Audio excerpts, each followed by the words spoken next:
মা সন্তান গর্ভধারণ করার পরে সন্তানের বয়স 5 মাস 6 মাস 7 মাস 8 মাস 9 মাস পেটে সন্তান গর্ভে থাকা অবস্থায় অথবা সন্তান প্রসবের সময় যদি কোনো মা দুনিয়া থেকে চলে যায়, আল্লাহ তাআলা ওই মাকেও শাহাদাতের মর্যাদা দান করে দেয়। সুবহানাল্লাহ।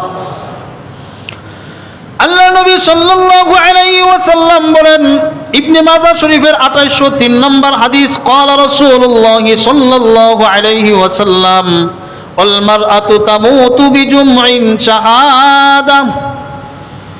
আমার উম্মতের কোন ঈমানদার নারী সে যদি তার গর্ভে সন্তান ধারণ করে 5 মাস 6 মাস 7 মাস 8 মাস 9 মাসের কোনো সন্তান তার গর্ভে ছিল, সে দুনিয়া থেকে চলে গেল, অথবা সন্তান প্রসবের সময় তার ইন্তেকাল হয়ে গেল, সে মৃত্যুবরণ করলো, আল্লাহ তাআলা ফাহুয়া শাহীদুন, আল্লাহ তাআলা তাকেও শাহাদাতের মর্যাদা দান করে দেয়। সুবহানাল্লাহ।